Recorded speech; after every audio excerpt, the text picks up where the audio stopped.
भूतिया दुल्हनों का अनार का बागीचा। बहुत समय पहले की बात है। एक मणिपुर नाम का गांव था। उस गांव के बाहर भूतिया दुल्हनों का अनार का बागीचा था। बचाओ कोई, मुझे मेरी मदद करो। कहाँ जाऊँ मैं? मुझे ये भूत जान से मार देंगे।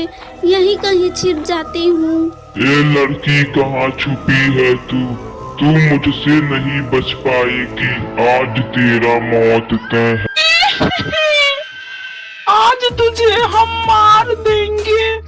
तेरा भी वही हाल होगा जो बाकी के दुल्हनों के साथ हुआ है। मोना नाम की दुल्हन अनार की बागीचे में भूतों व चुड़ैलों से डरकर छिप जाती है। उसे डरा हुआ देखकर भूत और चुड़ैल जोर जोर से हंसने लगते हैं।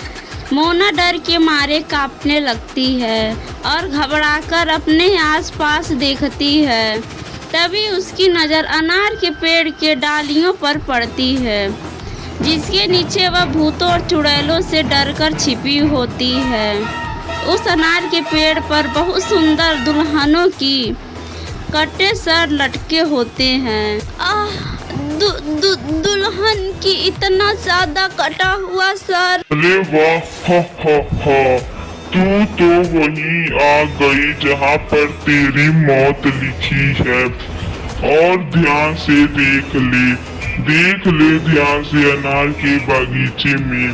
ध्यान से देख ले अनार के पेड़ को। इस पर कितनी सुंदर दुल्हनों की कटे हुए सर लटके हैं। अब तेरा भी वही हाल होगा जो इन दुल्हनों के साथ हुआ है। हा। तू अब मरने के लिए तैयार हो जा लड़की। आज तेरी मौत पक्का है। मैं बेचारी दुल्हन, मैं तुम्हारे सामने हाथ जोड़ रही हूँ। मैंने तुम दोनों का क्या बिगाड़ा है? मुझे छोड़ दो, मुझे यहाँ से जाने दो। आज मेरी शादी है, कृपया करके मुझे जाने दो। हम दोनों तुझे नहीं छोड़ सकते। आज तेरी शादी होनी थी, अब तेरी शादी नहीं होगी क्योंकि आज तू मर जाएगी। इतना कहकर भूत और चुड़ैल मोना दुल्हन को तलवार से मार डालते हैं और उसे अनार के पेड़ पर टांग देते हैं। उस अनार के बड़े से पेड़ पर एक और दुल्हन की लाश लटक जाती है। देखो, अब हमारी अनार की बागीचे की शोभा और बढ़ गई।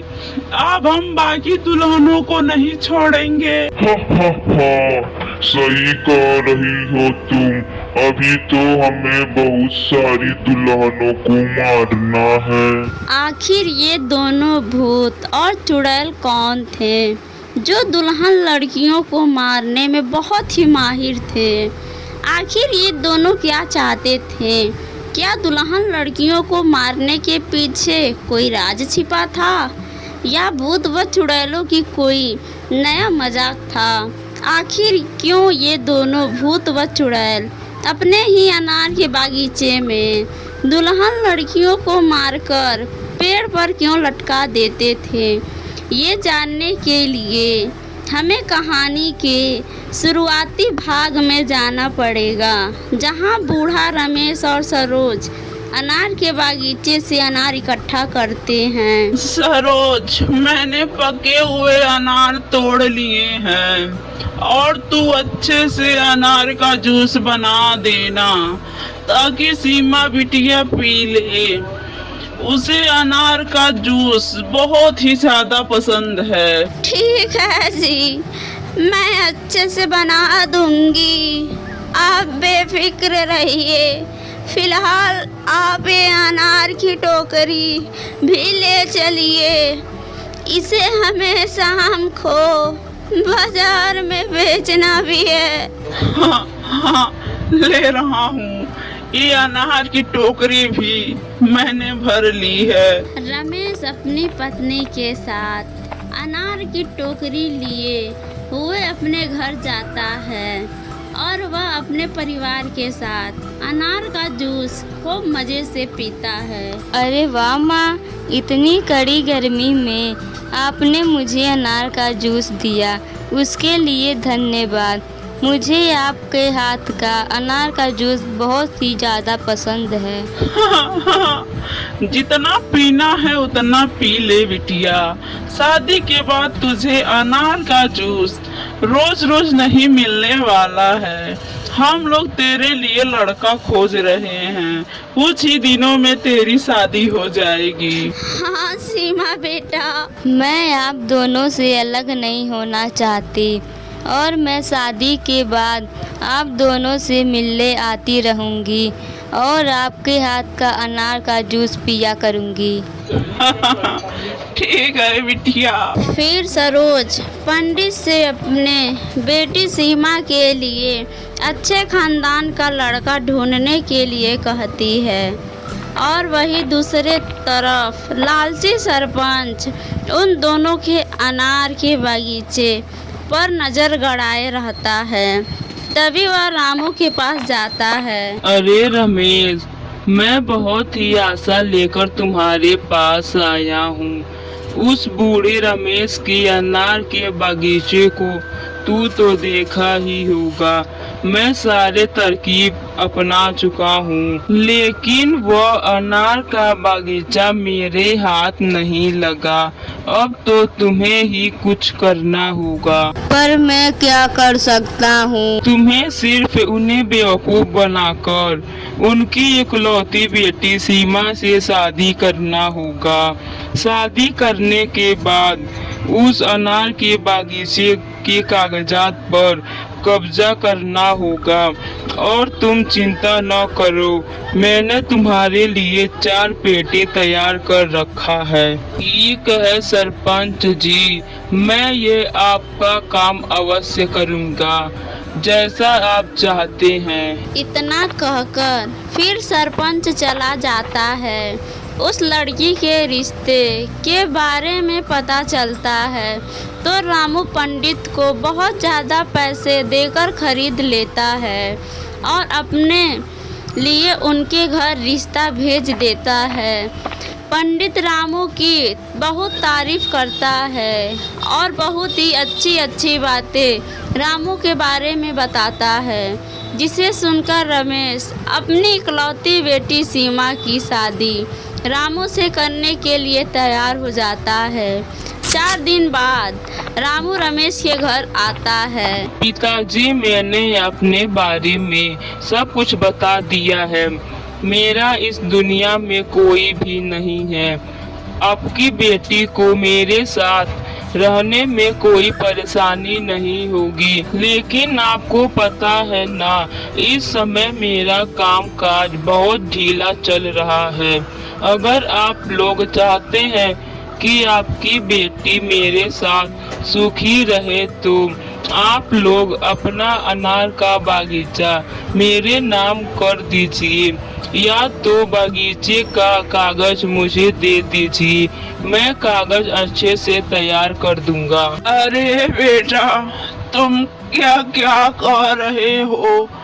तुमको तो पता है ना, उस अनार के बागीचे से हमारे परिवार का खर्चा चलता है। रामू जी, मैं आपको बहुत अच्छे से जानती हूँ। आप जितना दिल के साफ हैं उतना ही मेहनती भी हैं। आपको बगीचे की क्या ज़रूरत है?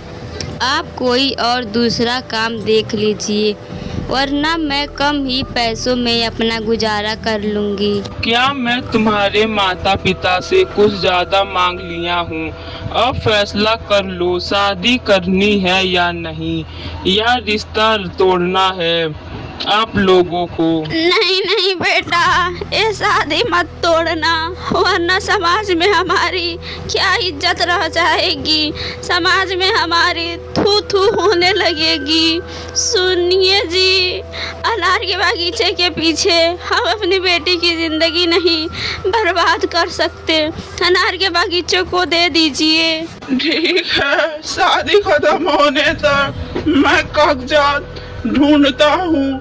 पता नहीं कागज कहाँ रख दिया है? ठीक है, आप कागज ढूंढिए, तब तक मैं शादी कर लेता हूँ। कुछ ही दिनों बाद उन दोनों की बहुत ही धूमधाम से शादी हो जाती है और रमेश जैसे ही अनार के बागीचे का कागज रामू के हाथ में देता है, वैसे ही रामू जोर जोर से हंसने लगता है और अपने गले से फूलों की माला को तोड़कर फेंक देता है। मेरा काम तो हो गया, हा हा हा। अब मुझे यहाँ से चलना चाहिए। सुनो, मैं इस शादी को नहीं मानता और इस शादी को तोड़ता हूँ, और ना ही मैं तुम्हारा पति हूँ और ना ही तुम मेरी पत्नी हो। तभी वहाँ पर सरपंच भी आ जाता है। शाबाश रामू, शाबाश, आखिरकार तुमने मेरा काम कर ही दिया। चलो साथ चलते हैं, हा हा हा। यह सब क्या मजाक है रामू, यह सब क्या हो रहा है? मुझे तो कुछ समझ ही नहीं आ रहा है।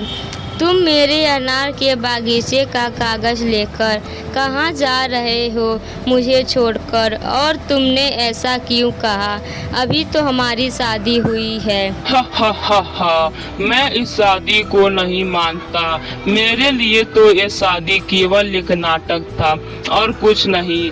मैं तो सिर्फ अनार के बागीचे का कागज तुम लोगों से लेने के लिए यह शादी का नाटक किया था, जो सरपंच जी को चाहिए था। नहीं नहीं रामू, ऐसा मत करो, हमारे पर यह अत्याचार मत करो। मेरा क्या होगा और मेरे माता पिता का क्या होगा?